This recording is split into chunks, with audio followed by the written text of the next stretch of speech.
Yet another bad loss for Greg Gard's basketball team. But tonight we talk about football. We get into a full 2024 depth chart prediction. Hallelujah. That's right. And begrudgingly, we do talk about basketball and answer some burning questions going on with this team. Welcome to the Bucky Report. Welcome to the Bucky Report, your destination for all things Wisconsin Badgers. Authentic takes. Oh my God. Game analysis. Touchdown Badgers! Ring one up! And discussion from the fan perspective. Woo-hoo! Thanks for joining us and on Wisconsin. Welcome into the Bucky Report. We are your hosts, Rajeev and Justin, back together on a Sunday evening to talk about all things Wisconsin Badgers football and basketball. We are at the Bucky Report on Twitter, YouTube, and wherever you can find your podcasts. If you like what we're doing, hit the subscribe button, follow, notify bell, all those cool kinds of stuff. If you want to know when we're making new, fresh content. Quick point of order to begin with. If I clear my throat at all, or if I'm coughing, I have COVID. So if you hear some, sorry for the voice and those kinds of things, but I've just been locked up in my office all day. So I get to do this kind of stuff because it's easy to do when you have COVID. But I'm glad it's not destroying you. On the show today, we talk about, yes, Badger football. That's right. We're going to do a football depth chart prediction show. We're going to talk about all the positions, who Justin and I think are going to be in the two deep, and who we're thinking to be in the two deep, and also who we'd want to see in the two deep, kind of our best case scenario for each position. And we do talk about the Iowa loss. I was on the reaction show yesterday. Justin wasn't. We're going to get his entire take on the Iowa game. And then we're going to answer some burning questions about the basketball team. Yes, including should Greg Gard still be at the helm of this team and where we see that going. So, lot to talk about. Justin, how are you doing, my friend? I'm doing pretty good. Not getting the work done that I wanted to for the podcast. Did not get the defensive line one out. Honestly, right now, it was a rough week for me for my daytime job. I'm going to hold off, I think, until we get the defensive line coach in place so I can start to figure out what this defensive line board looks like, because I have no idea how many of these guys are still going to be on it going forward. So we're going to hold off for a little bit on it. I will be doing some of that stuff, and I definitely want to start pumping out more of my reviews of players and stuff like that to kind of give people a better idea. And on the Discord, it sounds like we might be doing some things on there to kind of consolidate some of that stuff so that information is on there for everyone to kind of get involved with. So people that watch Ryan's show too, that's a hint for you guys that you may want to check that out and get on the Discord if you're not already, because we'll have more recruiting stuff that's going to be popping on there. For sure. We're all waiting for Justin's good evals. So heck yeah, man. Love the recruiting stuff that you do. All right, man. So again, sorry for the clearing of the throat. You hear that stuff, and if you listen to the podcast, you have to just deal with it. Take care of yourself, man. Don't worry about it. All right, let's talk about some football. Look, we've had a really rough week for basketball. We're going to get into that, but let's just put that aside and let's focus on the guys on the gridiron. Spring football is about a month away. We haven't got an official schedule yet. We don't know exact timing of when practices will start, the 15. And then, of course, the spring game, which Justin and I and Ryan are hoping to get to again this year. Give us a date. That's got to come out soon if it's going. It's got to come out soon, right? I mean, one of these days we're going to get the info. But with that, we want to start talking about football a little bit because, hey, I mean, I'm sure that some people got the countdown already. It's August is going to come before you know it. So let's do some depth chart predictions, Justin. We've got a lot of new guys coming into the roster. We've got some freshmen. I'm wondering, how we're going to kind of see these freshmen get into the fold, who from the transfer portal is really going to take hold. So let's start with this. Give me just generalized one thing that you're excited about going into spring football. Just one thing that's really like piquing your interest about this team right now. I am really anxious to hear about the young guys and the roles they're taking and who's pushing for some things, who's flashing a little bit. That can be last year's group. It's definitely going to be this year's group.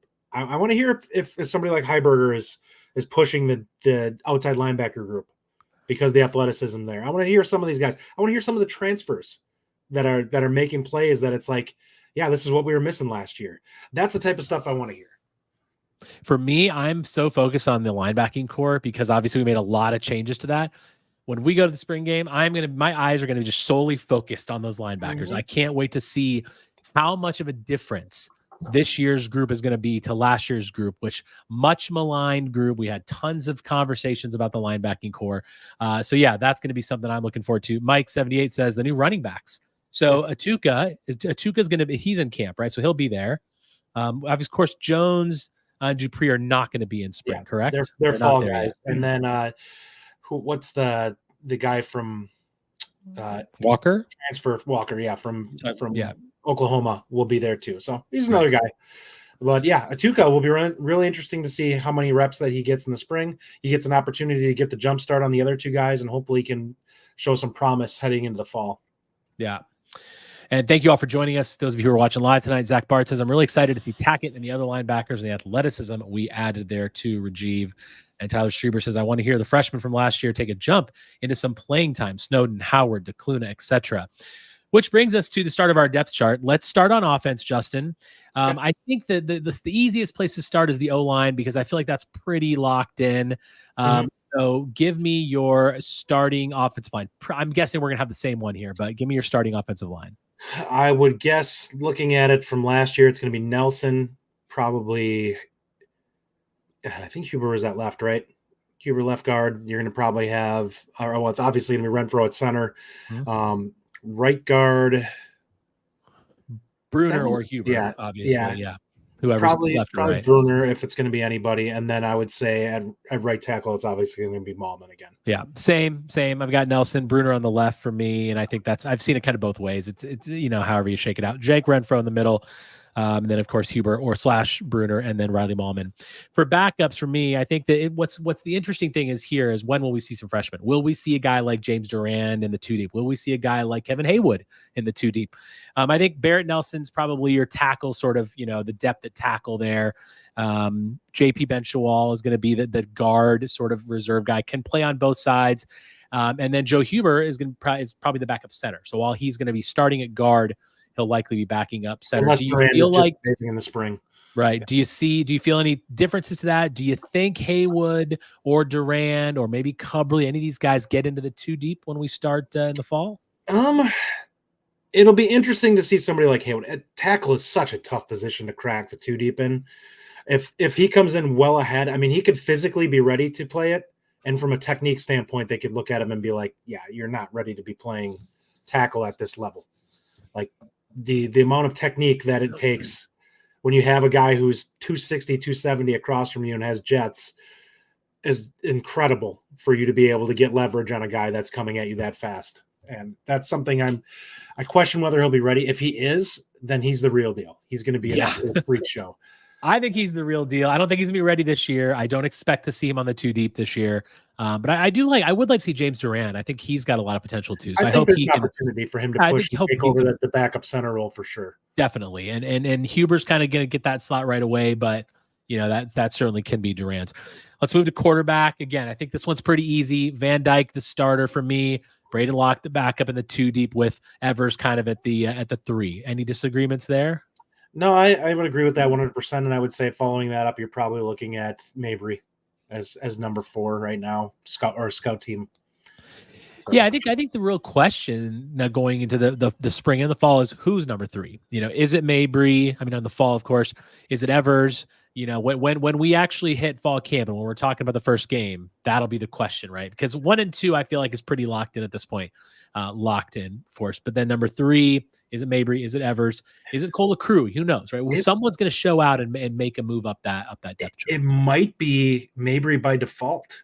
Like there's a real chance here that if Evers isn't pushing for the backup position by the end of spring camp, he may say, this isn't going to work out for me. I'm better off moving on to another opportunity where there's less blocking me. I question whether, it seemed like he was kind of in the doghouse last year. If it doesn't look like he's showing growth, or if he still doesn't seem to be getting more additional reps this year, it's problematic. I think, and I look at it from his perspective. I'm not saying that I want him to leave. I'm not even saying that he doesn't have talent. I'm saying it's probably in his best interest if he looks at another alternative, if he still has not started to pull more additional reps by the end of spring. Yeah, fair enough. Steve Mitchell says pretty much has to be a freshman or 2 O-line in the 2 deep given numbers. Yes, that's correct. I mean, we don't really have a ton back there. Tyler Strieber asked a question: can we afford to have many fifth-year seniors like Nelson in the future? Maybe force Nelson to transfer so a Haywood can make the two deep to avoid transfer portal issues like Rucci.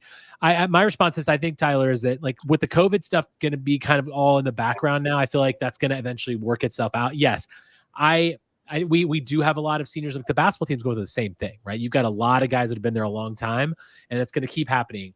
Once we are completely out of everyone's COVID eligibility year, I think we're going to kind of see this stuff go away. But for the most part, if you got a guy as a fifth-year senior who's good, yeah, you do want him because it gives you the most experience.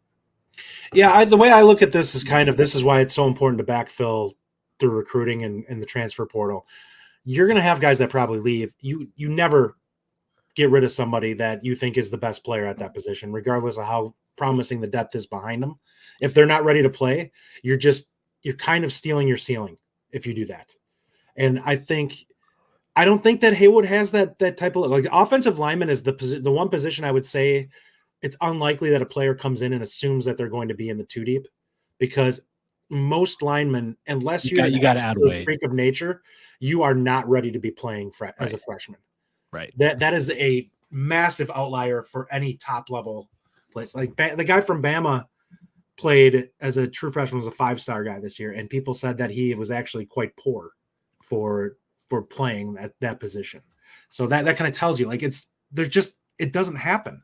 Travis Frederick, who did it, is like he's like a folk tale now based off of that. Like a folk tale. It's kind of ridiculous that he came in and was so ready to play right away.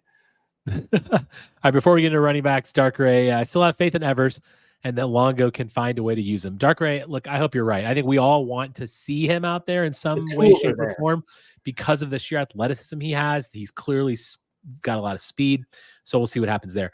Running backs, Justin, give me your two deep for running backs.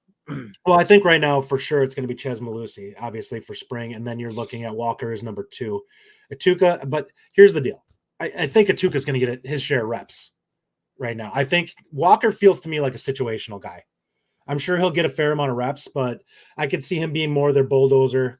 He's probably going to be a guy that does get some reps, but if Atuka is somebody that they're really high on, I think that they may look at him and if he starts to flash, he's a guy that I think they'll push, because I think his physical tools are better than Walker.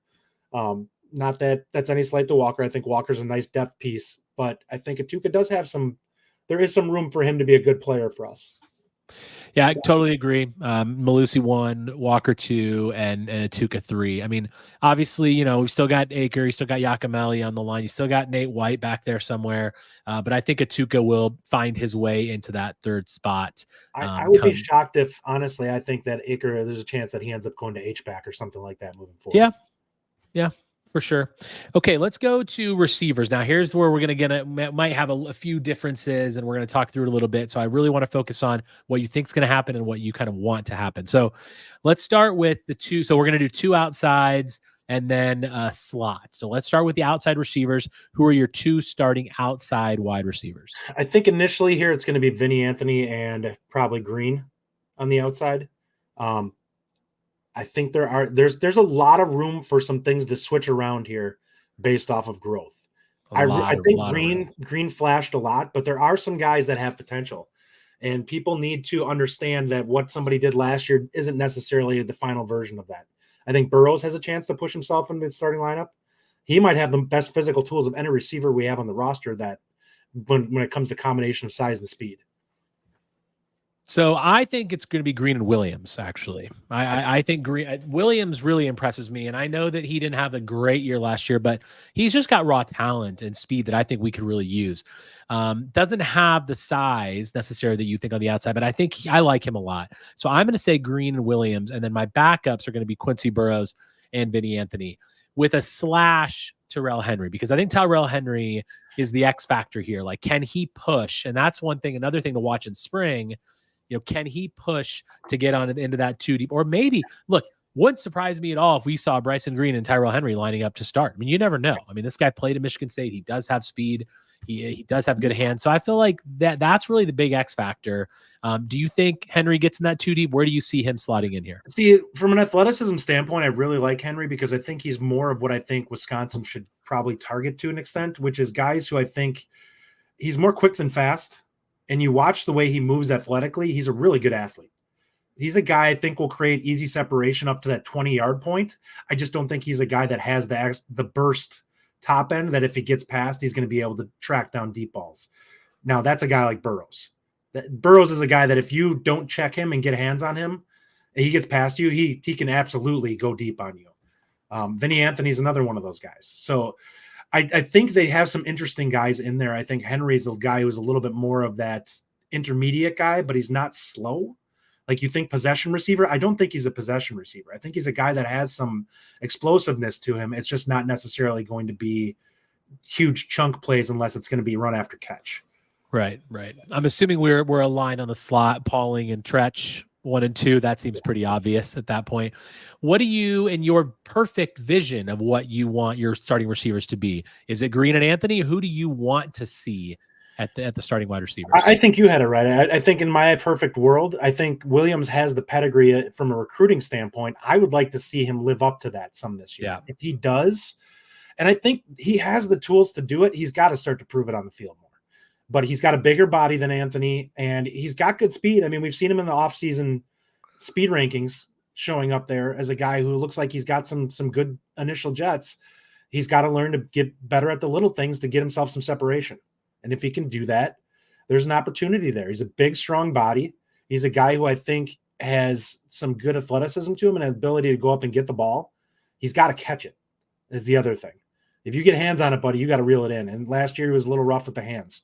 Now, he wasn't great last year. He's got an opportunity to take a big step and prove that that was an aberration and that he's grown. There's also a couple guys, and I think in McIntosh and Tommy McIntosh and Brooks that I think offer some things there too. Like those are guys that from physical tool standpoint, there's a lot of opportunity there for them. They have to prove that they're capable of doing the little things on the field in order to earn some time. Having a 6'5" guy that runs in the 4.4, 4.5 range like McIntosh, if he can put it together, Wisconsin has never had that. Like they've never had a body that big that can go out there and put guys off. And he actually played really well in the spring game last year. I was with the second group, but there are some tools there. And Brooks, unfortunately, was injured or probably would have also gotten some reps last year. Yeah, and Brooks, same with McIntosh. A lot of physical tools. Like those guys those are big dudes body. That can definitely add something different than what we already have in the position. So there's that. Yeah, Bo Dragon with mini Megatron on Brooks. I would say you're looking at more of like an Anquan Bolden guy with maybe slightly better speed. Is what you're looking at. Big physical guy. Which would be awesome. Yes. Big physical guy who probably runs pretty good routes and will just physically dominate. It's like watching a power forward go up that's a big physical body over a guard when he gets downfield. He's just so much bigger than the guy that's defending him that he just kind of bowls over him. And we have not had somebody that has that type of physicality. Even Green doesn't have that. Right. All right, so tight end. Give me your 1-2 for tight end. To me, it's going to be McGowan. I would be shocked. You think he starts? I think he starts. I think this is a guy that was in the room at LSU. No, he did not play much, but I think the pedigree was there. He was a 4-star tight end. I think he's a guy that will find a way to get on the field because from a pass catching standpoint, other than Booker, he's probably the guy that I feel offers the most as a pass catcher. And I think that's a position that has struggled a little bit. I like Ashcraft. I'm not necessarily sold that he's as athletic as some of the other guys. I think there's a chance that he could do it, but I think he's more of like him and Steck, I think are going to be more like your inline tight ends than the guys you split out. And I think McGowan's going to be a guy that's going to be a split out tight end that you use as like a big wide receiver. Yeah, it could be different packages for different ones. I think Ashcraft and then McGowan. I think Ashcraft still starts. So look, he needs to catch the ball, but yeah, he showed some really good route runs this year. I think he's got the ability to kind of be that outside guy at the tight end. Also a good blocker, but yeah, so Ashcraft and McGowan for me. A lot of people also like different publications, different people have said Nowakowski would get some run. I don't know. I think that with McGowan and Ashcraft.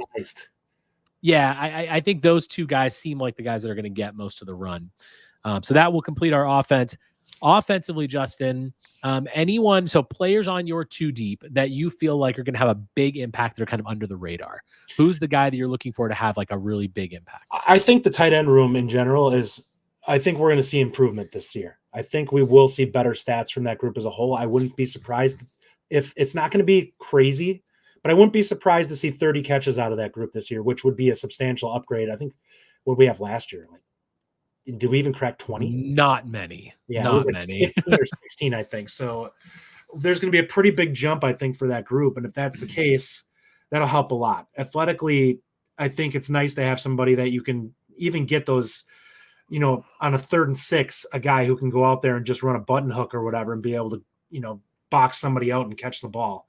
And Right. I think they have some good athletic bodies that you can't afford to just drive on the ball on that, because they may run right up the seam. So for me, I think Trech Kekahuna, that's the guy that I'm focused on my 2 deep that I feel like would have a big impact.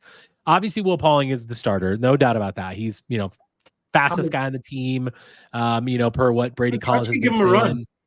Yeah, I mean, and Trech is up there, but I feel like I would love to see both of them on the field at the same time too. That would How many catches do you think Trech gets this year? You think he breaks 30? I was going to say 20, 25 probably. I mean, I feel like it's just because Pauling is probably going to get like 60 to 80. I mean, I think it's not more. So it's such an interesting thing when you look at it from a package standpoint, and we need to take into account that this is a different quarterback. As much as the play may dictate certain things, and it probably does, but if there's guys that are open, you never know like what the comfort level a quarterback has with certain guys, and they may throw balls that they force feed certain guys or whatever if they just feel comfortable based off of how practice has gone. And I obviously think Pauling is the guy that you probably look at as, your most sure-handed guy, but it's going to be so interesting to see how Van Dyke works with this group. As a guy we know likes to attack downfield, does he maybe take more chances on the outside guys? Bryson Green, maybe. I don't think that it's going to be a catch standpoint that those guys are going to do it, but it wouldn't shock me if some big yardage games come from those outside guys this next year because of the fact that Van Dyke just is not afraid to take shots. Right. Okay, and then lastly with the offense, player that's not on your 2 deep that you think could be a factor, someone that we haven't really talked about, or not someone that you listed on your 2 deep. I'll take this one first. For me, it's Chris Brooks. I think Chris Brooks is that guy that he's not going to be on the 2 deep to start, I don't think.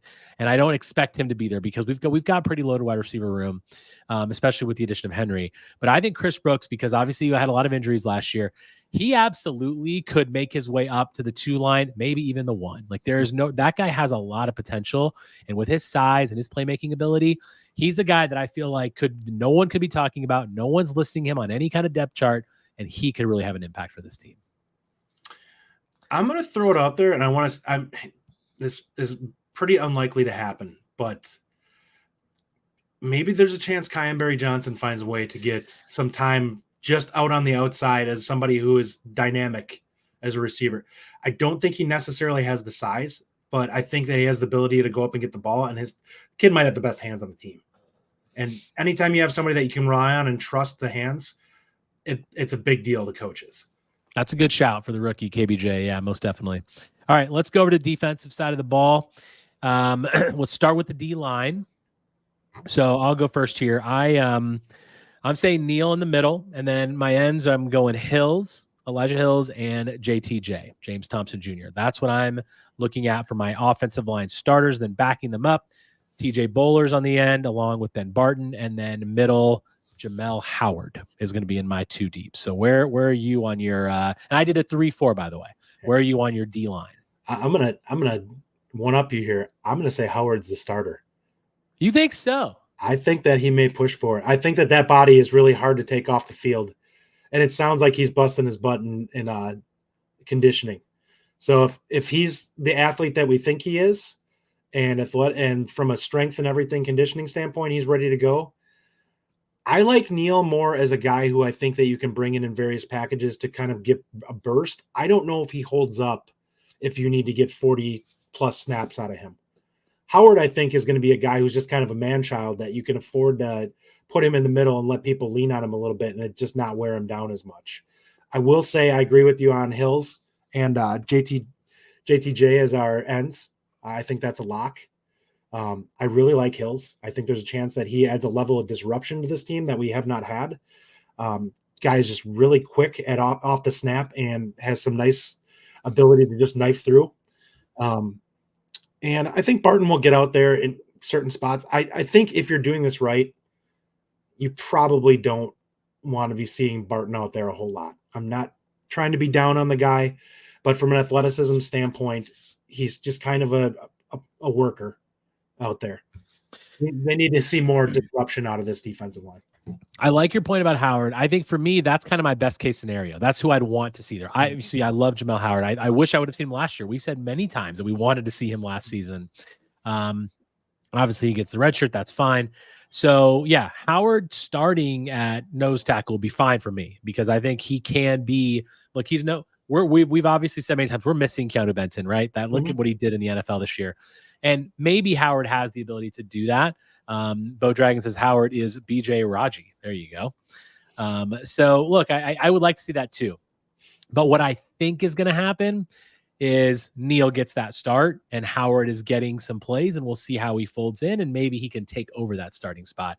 But I think Hills is there too. I feel like a lot of people aren't kind of putting Hills in their two deep or they're on their one line, but I also like him. I think he's exactly what we need. The bottom line is we need difference, right? We didn't have a good D-line this year, so we needed to change.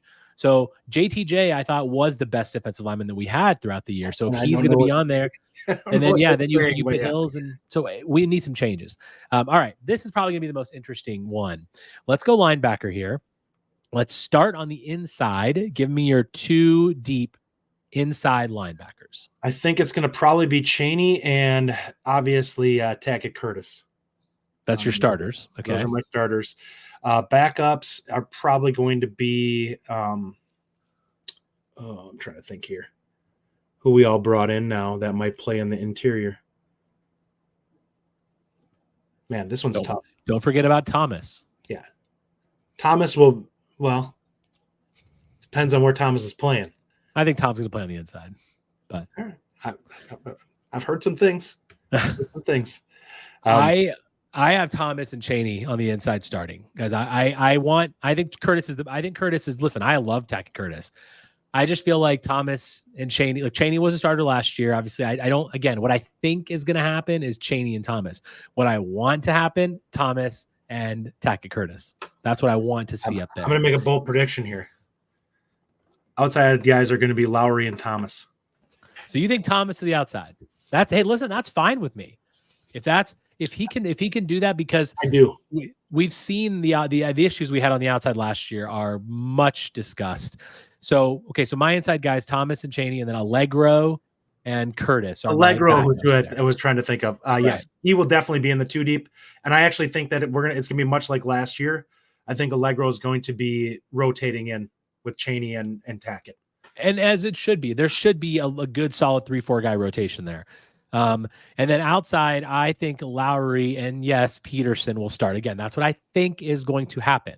I think Peterson is going to start because he's still there. He's got the experience, and in a base kind of package, I feel like it's okay. I think he does bring a decent ability. Now he can't get to the outside very well, but I think he's got the experience backing them up. I think Petroyski and Pius are my backups for the outside position. Now, if you're right, and if Thomas moves to the outside, then Thomas and Lowry can start. And then you can have Chaney and Curtis in the middle. But the point is that we've just listed off 8, 9, 10 guys, and we haven't even brought up Heiberger. We haven't even brought up Lafayette. Like, we have talent, Justin, at this position. More talent than we've had in a while. Athleticism. And there's a lot of upside. So, I mean, like, where do you see the young guys getting into this at all? And like Heiberger and Lafayette potentially. So I'll go into my backups. I actually think it's going to be Peterson and Pius. Okay. And I actually think Pius will see a fair amount. I actually really like his burst.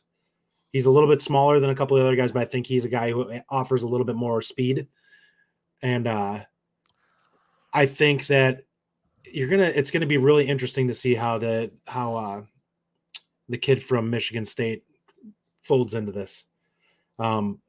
I think Lafayette and Heiberger will get in there. It's going to be situational. It might be just we get way ahead in certain games, or they find a series here and there where they throw them in. I do think they want to get their feet wet because I'm not sure how long the depth chart stays the way it is right now. Like some of these guys are probably gone after this year if the defense actually is pretty good. So, I don't know what to make of this defense yet. Another person bringing up Aaron Witt. That's listen, I mean, Nick Flav says Aaron Witt would like to have a word. This is his first offseason in the strength program. Look, I think we all would love to see Aaron Witt, but the problem is we don't see Aaron Witt. And I don't really know that we're going to see Aaron Witt. I hope so. I hope that he can stay injury free and we can see him out there because Aaron Witt would be a great person to add depth. I was on that bandwagon for forever. It took me so long to have to check out on him. If he can return to the form that he had athletically prior to the injuries, then you're looking at a guy who I think has potential as an all-conference guy. I think Witt's ceiling is that high with the level of burst and ability to get you can't find that length and quickness for a guy that size on your roster most of the time. Like he was a guy who you looked at and it was just like, man, the leverage that he gets, and he's such a long dude, 6'5" with super long frame and the ability to be at about 250, 260 and carry it and still move really well.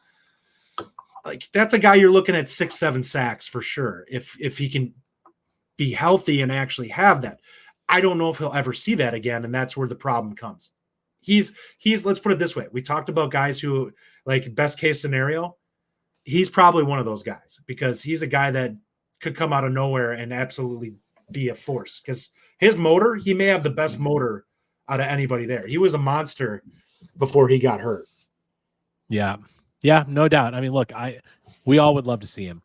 Tyler Schreiber says Pius was an FCS All-American, right? I believe he was an FCS All-American. Yes. Bird Dogger says Peterson transfers out. I'm not gonna fight this one. That's fine.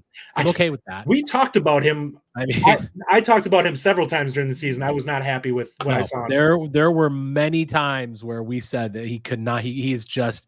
You deal with those outside runs, man. Peterson just can't do it. So yeah, I do still think he starts though. Justin clearly thinks Thomas is going to start on the outside. We'll see what happens there. That'll be interesting to see, and obviously we'll know during spring ball and what happens there. Okay, let's go to the defensive backfield. We'll start with cornerbacks. Who are your starting cornerbacks? Well, obviously Rico's going to be out there. Yep. The other spot is going to be interesting. I know who you don't want. That's right. It could be Mac. It could very well be. I'm gonna lean on Forkerine at least to start camp. I think he's still got that spot. I think that this offseason in the strength and conditioning program at this level will probably help him a lot. This is his first offseason there. So I think that's a big deal. I would love to see a guy like Duclona or even Jace Arnold make a jump here, but I'm not sure that we're quite ready for that. And the young dudes that are going to be coming in are not going to let them tread water. They're going to have to either jump in and prove that they're legit or they're going to get run past because this is going to be a really tough group. This is going to be one of the deeper groups in a year or two that we have on the roster. I agree. And that's what makes this discussion so interesting for me at cornerback because, yes, my thoughts on Forkerine are well documented. I think obviously Hallman. So we got that. That's one side done. I think the other side could be one of three people. Don't forget about RJ Delancey, right? So we brought him in. He's your starting slot. Yep. I mean, so you got Mac, right? You've got Max Forkerine. So I think too at the slot. Right. So if Delancey's in the slot, I think I do agree that Forkerine or Mac will be the other starting cornerback. But then you've got Duclona. You've got Snowden, by the way, that's still out there. I don't really know. I know we've had a lot of discussions about whether we see him as a corner or safety. I would love to see that kind of size at cornerback. It would just be incredible. This is going to be a forget about Emilio Agard's coming in, right? So there's a lot of potential.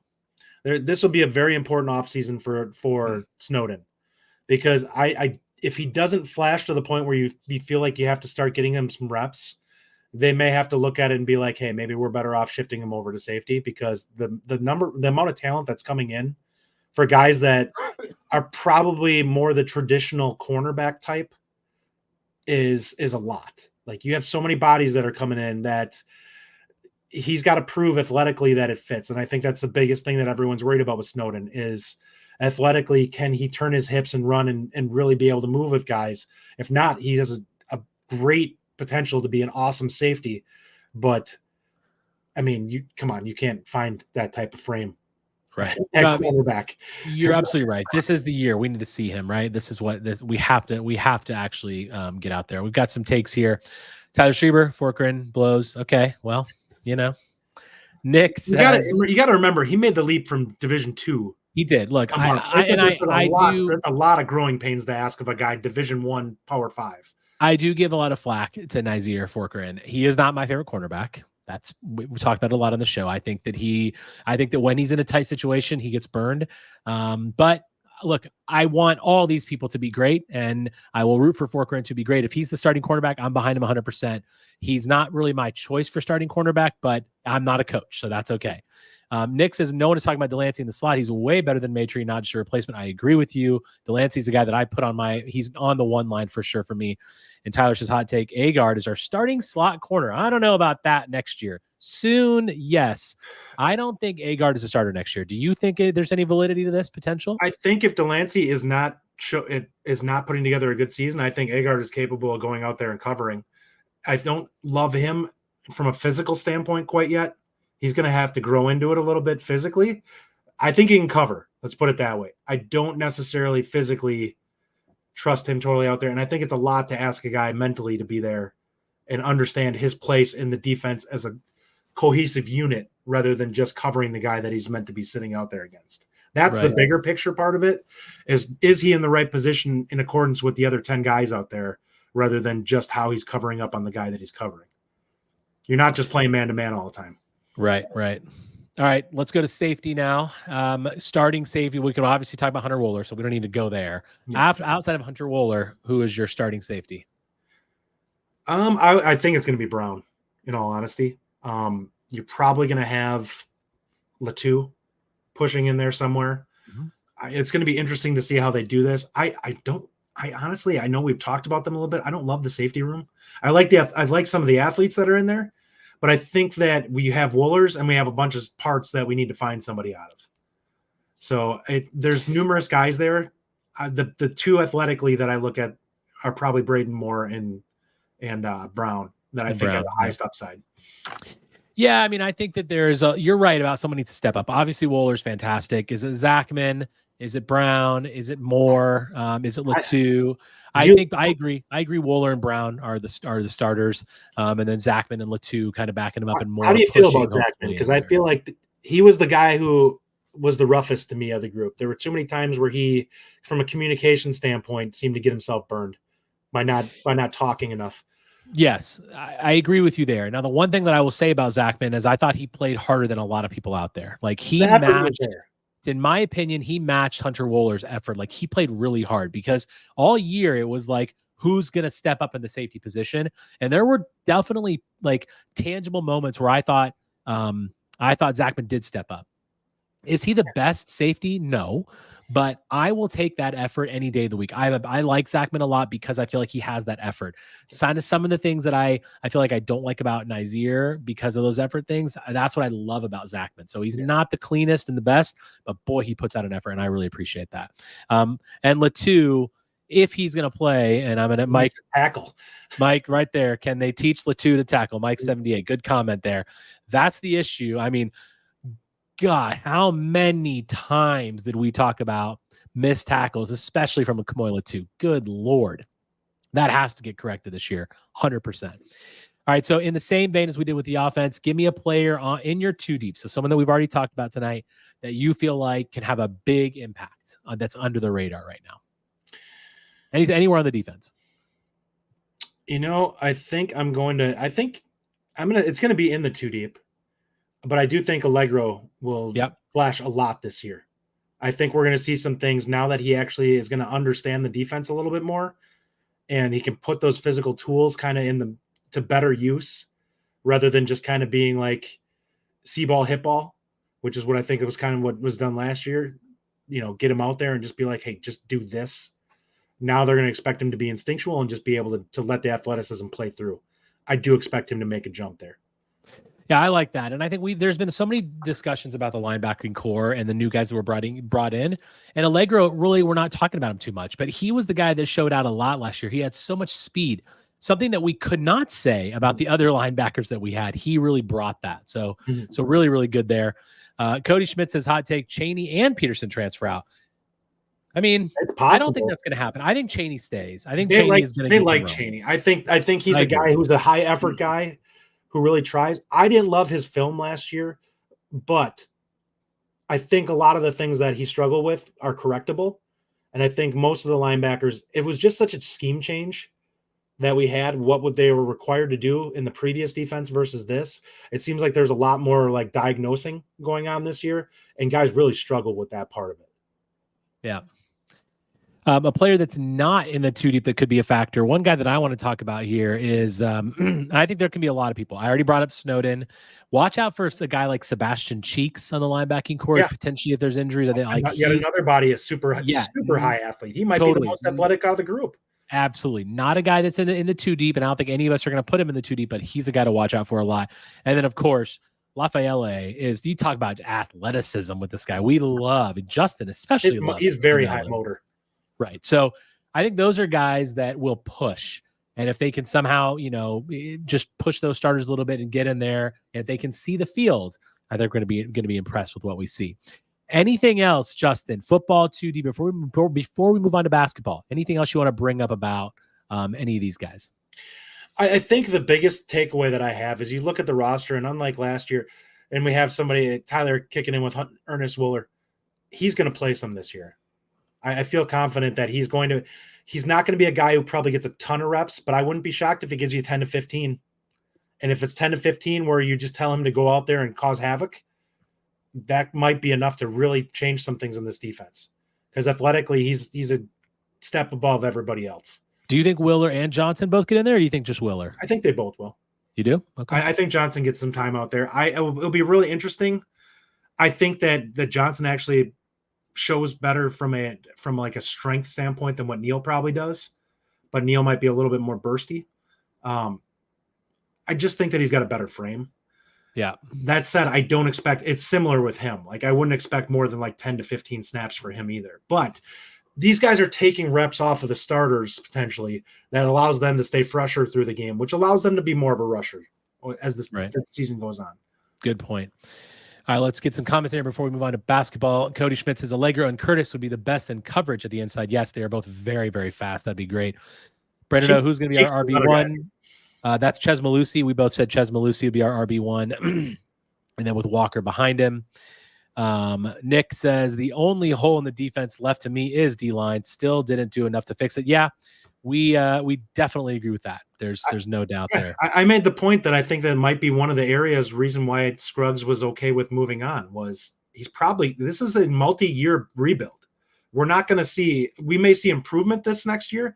I'd be shocked if we're better than average on the defensive line, which average would be a substantial upgrade as to what we had previously. Average is an upgrade. For sure it is an upgrade. So if we can get to that, 2 years from now, we may be above average, and that would be a big deal for us. Yeah, no doubt that is the whole of the defense for sure. Dark Ray says, you guys are talking like we're going to be a 10-win team, LOL. No, Dark Ray, we're definitely not going to be a 10-win team. So here's looking at our schedule is not going to happen. Yeah, here's my thoughts on this. I think there's room for the defense to improve quite a bit and it not necessarily show up on the win-loss record. I do think that there's going to be more speed and there'll be more disruption, but that may not translate necessarily because the schedule is tougher. There's going to be a few teams that like there's potential shootout games that are going to happen on this that I think unless the defensive line is vastly improved and can be disruptive, we don't know what we have in these outside linebacker guys right now. I think that there's athleticism there. That doesn't necessarily mean that it will translate into production. And that's where the biggest thing is. These guys will be more athletic and they'll be able to bring some pressure probably. It doesn't mean they'll get home. Same thing with the defensive line. The defensive line may be better, but it could be the running game. They're better against the run this year. And maybe we hold down some teams a little bit better. There's some smoke and mirrors that was this last year that I think that they're hoping to take out of the equation a little bit, which will let them play more probably of the 3-3-5 to be more of their base defense versus we played a lot of nickel last year. Yeah, we did. And look, our success next year is going to be based off of most likely one guy, and it's going to be Tyler Van Dyke and what he can bring. I think Bo Dragon says the same thing. If we get good QB play, we could see 9 or 10 wins. The schedule is just so difficult, man. I mean, I just like it's. Oh man, it's just really crazy. Dark Ray says I got it, but you guys are getting me excited again talking about the potential we have. I'm just gonna pop this up because again, every time we talk about this, it's fair to bring it up. Here on the left of the screen, this is our schedule next year: Western Michigan, South Dakota. Okay, those are games.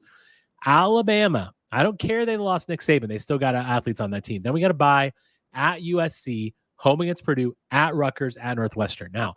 At Rutgers and Northwestern games, you think, okay, you can get one, but we might drop one of those. Then you've got this crazy stretch where you got Penn State at Iowa, a bye, and then Oregon at home. Then we finish off Nebraska and Minnesota. There are, I mean, just looking at it on the surface, Alabama, USC, Penn State, Iowa, Oregon, those are 5 games we absolutely could lose without even breaking a sweat. Like that is really a difficult schedule, Justin. I think the way I look at this is I had us at 8-4. I think that it could go one game either way.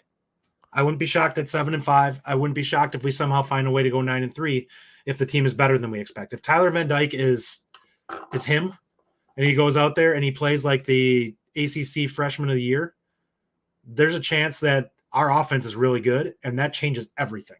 I don't think the defense is going to be up to the point where we can go in against a really good team and hold them down yet. That's where I kind of get sketchy. Like I know we held down Ohio State last year, but it wasn't a traditional Ohio State team. Like if it was a high octane Ohio State team, they would have dropped 30 on us. McCord was not an Ohio State quarterback. Let's be honest. And that's the same thing. Bama could still be really good. They could go out there and they could torch us. And it could be this game where we look pretty good in the offense. Maybe we put up 20 plus on Bama, but we may lose like 34-21 or something like that.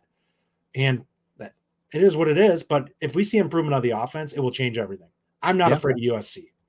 I think that team, until they have a defense, and that's the thing I said when Ryan and I talked about this on his, where we went through the over-under. I said, if the defense is the same defense we saw last year, I think we win that game. If it's the defense is improved, they brought in some NFL guys to coach that defense, maybe they suddenly turn into a little bit more of an actual beast over there in Southern Cal.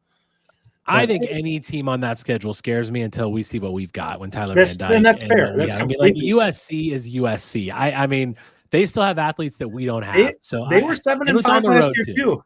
They were 7-5, and that was they were. I guess when I'm, it's like it's really hard for me to be like, oh, that team doesn't scare me, because I'm telling you, we lost to Indiana and Northwestern this year. When I say they don't scare me, it has more to do with the fact that it's not like I look at them and I say we're going to lose this game. Fair point. I say that it's closer to a coin flip than people are giving it credit for. Yeah. Bo Dragon says, imagine if they knock off Bama, the excitement level will explode. Most definitely. All right, Justin.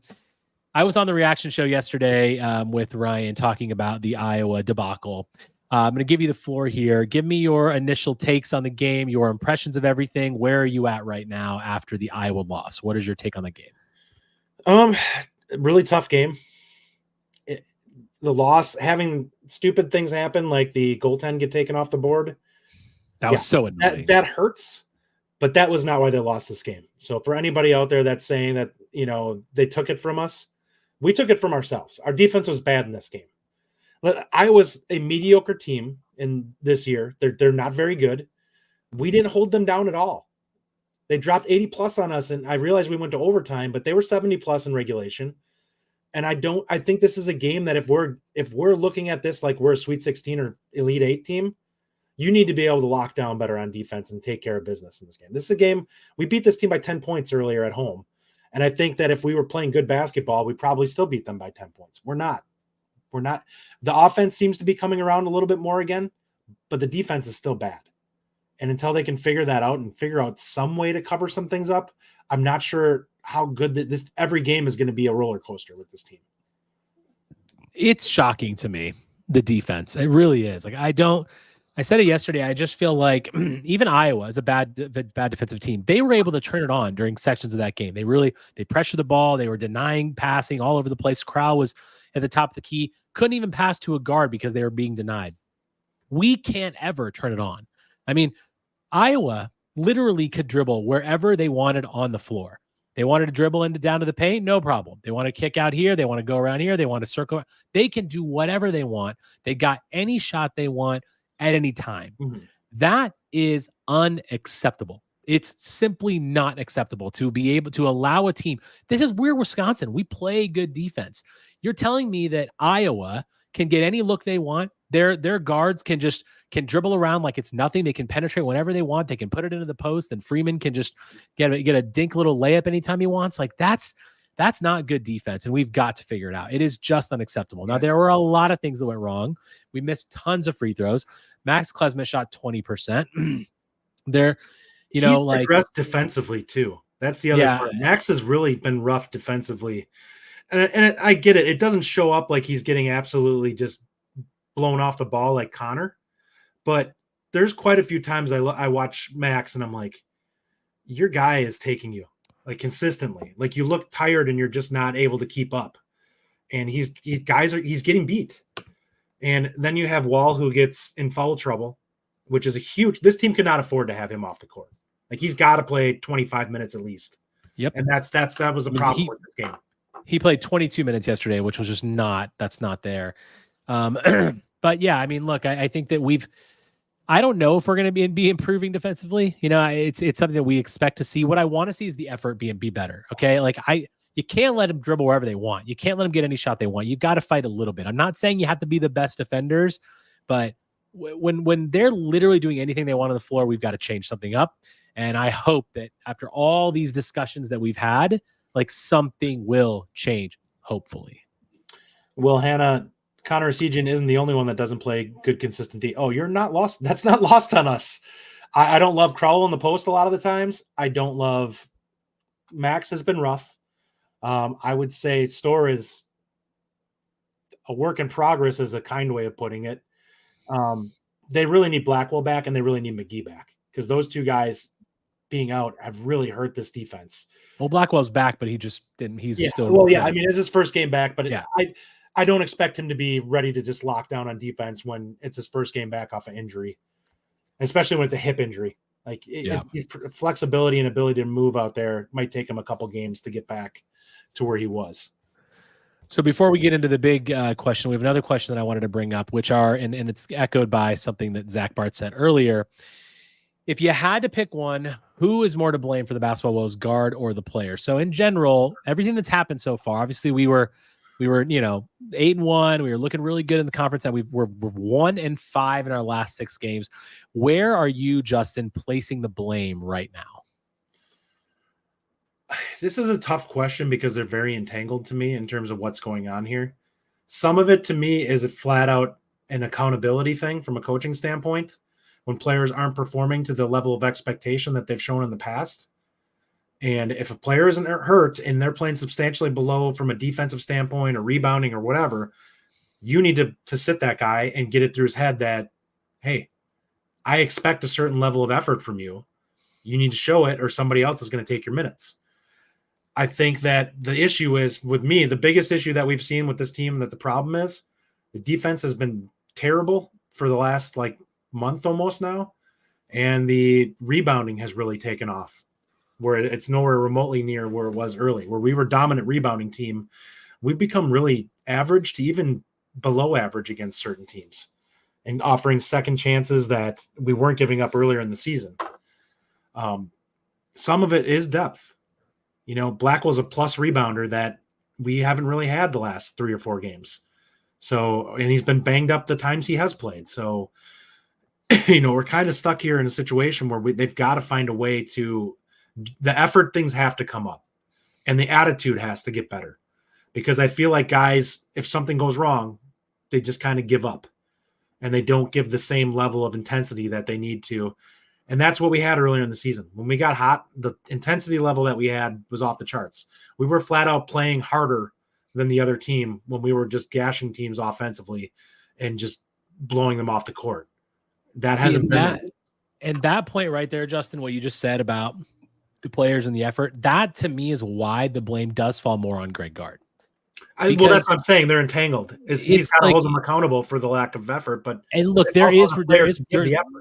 there's definitely culpability on the players, especially defensively. 100% that's there. And, it's of course the year that we are actually good offensively. We're not good defensively, just because of course that's going to happen. But I don't know what's going on in that locker room. And I don't know what the discussions are being had, but I don't feel like I put the blame more on Gard because I feel like he's not doing enough to change this. Like, these are experienced players. Tyler Wall, Steven Crowd, they've been here for years. They used to play good defense. This team last year was far better defensively than they are this year. Far better. And it's got most of the same players. Like, you've added people that are more athletic. You've added Blackwell. You've added Storr. You've taken Connor Sejan out of the starting lineup, and you put back in Klesman, and yet you're poor defensively. I really don't understand. So I do put this squarely on his shoulders, not squarely, but he has to have more culpability than the players. Now, the players are to blame as well, okay? Because that kind of effort defensively on the road yesterday to Iowa is just not acceptable, and there's no reason that those players could not have given a better effort in that Iowa game and in the previous games. But Gard has got to figure something out. I mean, I don't know what's going on. I feel like this is the burning question that everyone seems to have. What's wrong with the Badger defense? And no one really understands it because this team is a good defensive team last year. If you look across the lineup, we have plus defenders. Then we all would agree that Chucky and Max and Wall, they're all plus defenders. But why are we not better as a team defense? I'm going to put that on Gard because also related to Gard, he has to make adjustments, right? Owen Freeman, like yesterday on the block, he was 6 of 6 from the field. He's just owning it down low. Like, if he wanted to get he could have shot 10 more times and been fine. We never make adjustments. We never double down on Freeman. We're not rotating enough. We're certainly never playing a zone, which we've talked about multiple times. We're not putting out different lineups. Like, I just feel like he is culpable in these defensive woes because he's not making enough changes and doing enough different things to actually make an impact. I agree. I mean, it's. And then we've gotten into it. There's so many things that bug me about him from a rotation standpoint and everything else that, listen, I'm not saying that they need to move off him. I'm saying that he needs to adjust or he will be replaced eventually, because if this team falls off and say we get to 19 wins or 10 or 20 wins, there's no reason this team should have ended with only 20 wins. Like, they should have been well above that. And now we're just hemorrhaging stupid losses at this point in the season. It's driving me nuts. Like, a lot of these are teams you should beat if you actually play even good. We could get away with most of these games just playing good offense. We're not doing good on either side of the court really right now compared to what we were doing. So we've really fallen off. And I think that it's fair to say, yeah, that offense was going to be really hard to maintain for an entire season. But what you can hang your hat on is playing good defense and rebounding and doing all the little stuff that this team just hasn't been good enough at. Let me ask you this, Justin. Can Greg Gard win a championship? Like an NCAA championship? An NCAA championship. No, he can't. He's not that level of coach.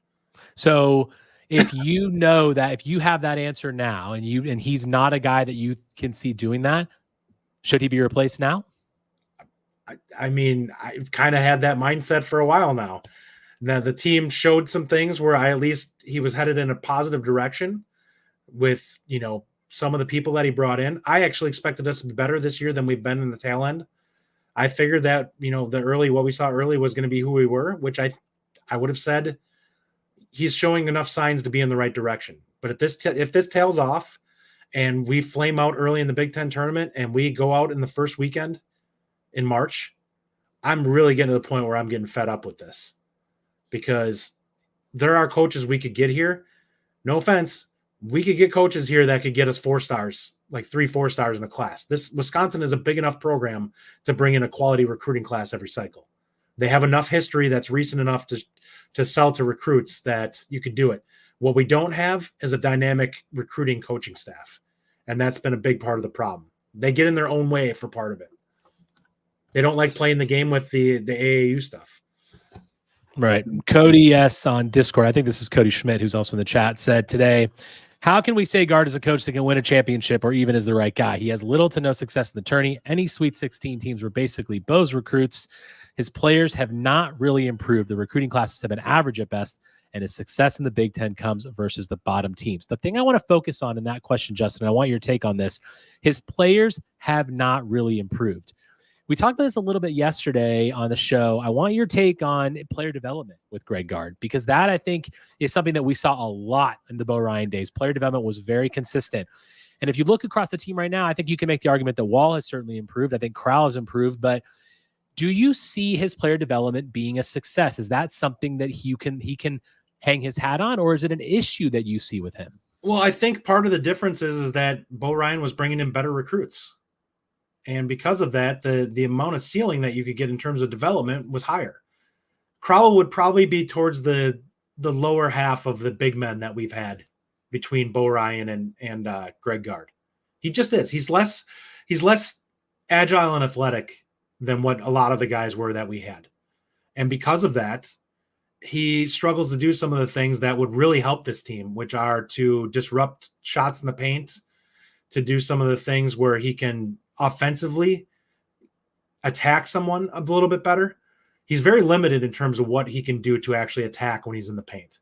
And because of that, yes, he has some games when he's bigger than the other guy that he can be really skilled.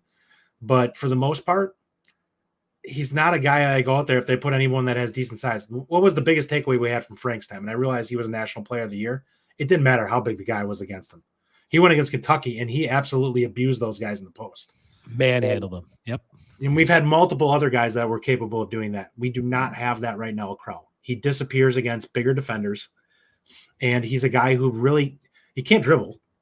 I mean, his post-up game is effectively, I'm going to do a little shimmy and then – go over the shoulder one way or the other. Wall's the better post player, in all honesty.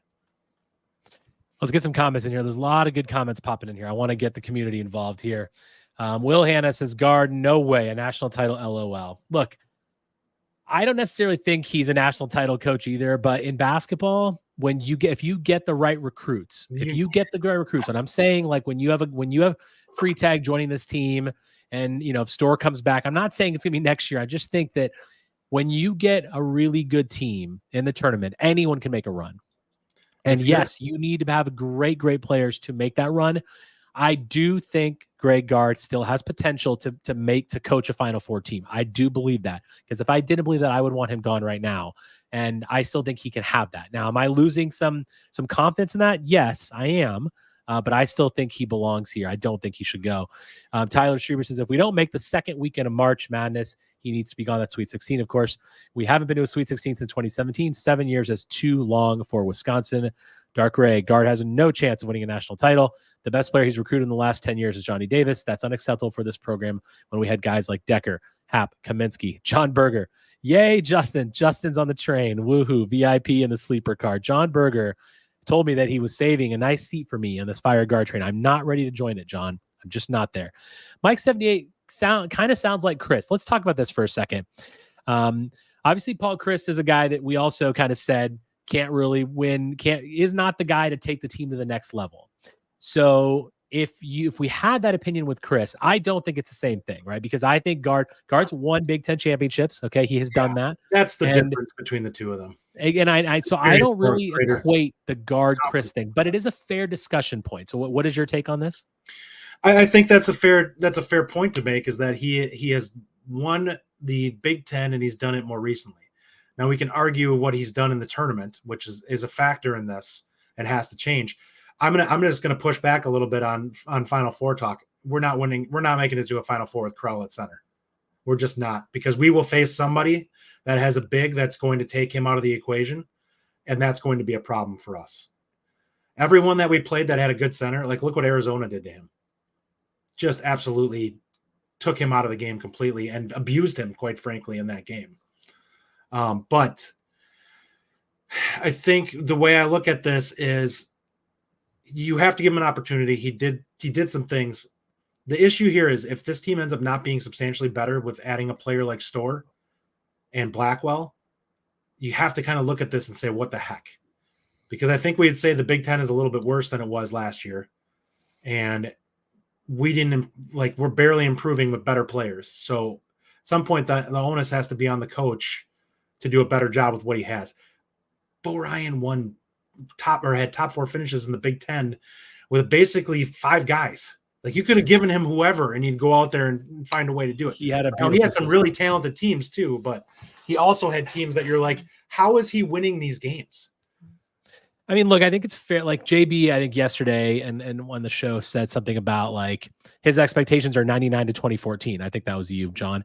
And I think that's fair. Like I understand that. That's Bo Ryan, right? But Bo Ryan is not, Greg Gard is not Bo Ryan. And I don't think we're ever going to have a Bo Ryan again. Bo Ryan was he's a legend. He's a literal legend. And yes, I would love to have a Bo Ryan type of a guy. I just don't know that we're there. But we'll see. I do want to ask this question. Someone brought this up in the Discord today too, Badger BCA 94 in the Discord. What's your take on this, Justin? Is the AAU thing just Gard or admin not wanting to get involved with some of the AAU coaches? It has nothing to do with admin. It's 100% Gard. And Bo Ryan didn't like it either. They didn't like playing games with it because a lot of the times there's so many politics involved with these players and getting involved in the actual recruiting stuff, and they would go around the coaches. I've heard plenty of stories about it. They don't want to deal with having to deal with coaches kind of twisting things or messing with the recruitments. So they go around them and go directly to the family in certain cases. That's going to rub people the wrong way. And it's probably going to hurt you unless that recruit absolutely loves you. So my look at this is, and this is where one of the reasons why I say go from Gard, because I think that this team is we're not recruiting at the level that we should be.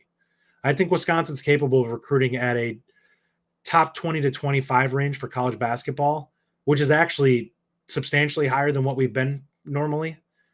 And other than having like a massive class, which is inflated at that point. So to me, it's, if you can start pumping in more talent, then I would rather have a coach that maybe slightly worse X's and O, hopefully is less rigid, but is a much better recruiter and gives kids opportunities to play, and kind of let them loose a little bit. There are things that can go wrong with that 100%, but I think that the ceiling is much higher when you have the talent on the roster. If things click, suddenly you have an opportunity. If you hit on a couple of guys that are top 100 guys, where one of them ends up being an NBA guy, or a couple of them end up being like high-level NBA guys, like Devin Harris type picks. And that changes everything for a team having that type of player. So for the sake of discussion, you are now taking Chris McIntosh's job, and you need to make a decision. Are you removing Bo? Are you moving Greg Gard now? Are you definitely looking at him in the offseason? Where are you at as the athletic director sitting here today? Where are you at with Greg Gard as far as his future? I think I would probably be having the conversation with him that you need to get this team locked back in and you need to make it into the second weekend. And I think that, you're at that point, you're on the hot seat if it doesn't happen. And I would just say you're playing for your job next season. If it's not there, see you later. It's fair. I mean, I'm a little more on the train of I want to continue seeing what Greg Gard has to offer. I said yesterday, I'll say it again. I do think his seat is warm because Chris McIntosh has clearly laid out a new agenda for this athletic department and a new expectation for the athletic department. So I think his seat is warm. Do I think it should be warm? Yes, I do think it's warming up. I think that for me, it's about in-game adjustments and it's about the rotations, all the things that we've talked about many times. I think recruiting, I'm okay with it for now. Look, I know he's not Bo Ryan. I get that, but I was happy with Gus and Winter and Blackwell this year. I'm happy with Freitag and Robeson next year. Like I'm okay with what we're bringing in as long as the in-game adjustments and the player development continue to move forward. If they stop, and if we continue to have these issues where, we start hot, we're falling low, we're missing the tournament, we're not advancing the tournament, then yeah, I would say he's got to go. A good comment from here earlier, Dark Ray said earlier, we started 21-3 and are ranked 7 in 2017. We started 16-4 this year and are ranked top 6, and now 17-9. These late season collapses keep happening. They are. I was going to say that's been a troubling trend with him, where the second half of the season, his teams seem to be playing their worst basketball. And it's frustrating, man. I mean, it is frustrating to watch this team. I still believe, yes, I still believe in Gard. I do not want him fired now. I really don't like midseason coaching changes. I really don't. Oh, that won't happen.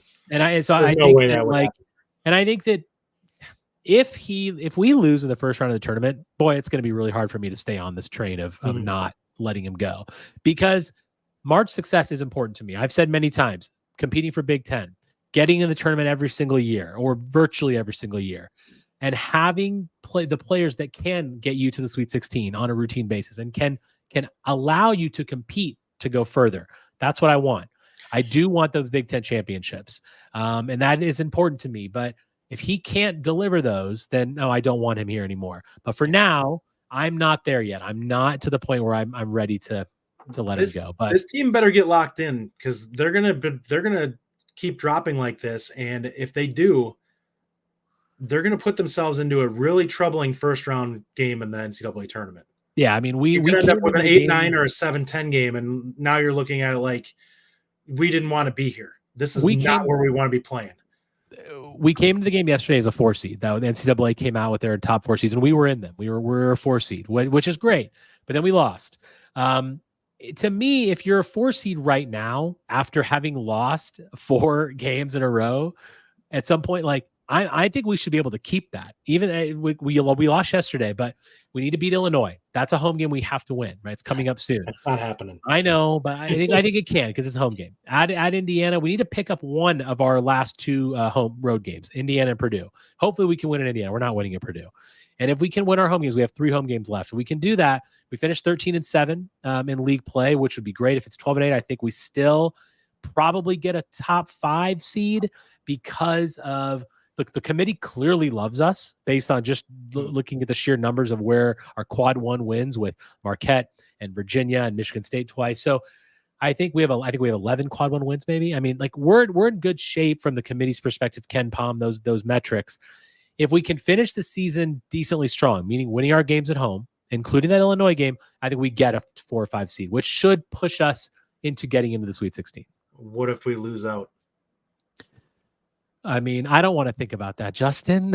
If we lose out, I'm just saying that's a possibility. We're not going to lose out. We're not going to lose out because we have Maryland and Rutgers at home. Come on. Like, we're not losing. We lost to Rutgers by 20. But not at home. Like, I get that. They're a bad matchup for us. There's a chance that we struggle with them if we don't play well offensively, and they're athletic enough where if we play the garbage defense that we did in that game, we're going to lose again.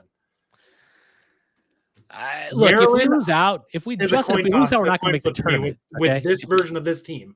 If we lose out, we're not going to make the tournament, and Gard should be fired immediately. Well, that's fine. I'll say that. If we lose out, that's crazy. We have 9 wins already. We're probably going to at least get to 11, hopefully.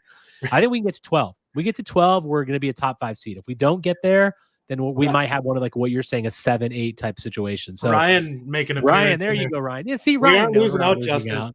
You wouldn't have thought we were losing 5 or 6 either. But you definitely didn't think we were losing 5-6. You thought we were going to sweep February, no problem. I said that there was a chance that we could do it, and that if we did, it would set us up really well. Look, this team is not playing good basketball right now, and they do not have confidence, and that's a problem. Dark Ray says a top 5 seed. We're looking at an 8 seed right now with how we're going. The reason I say this, Dark Ray, is we were a 4 before yesterday.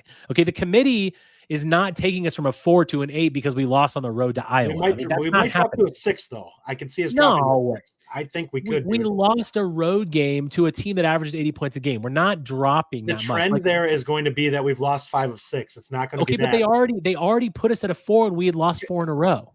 Okay, we've seen this happen before, though, where teams they're betting on you to kind of right the ship, and if you don't, then they punish you.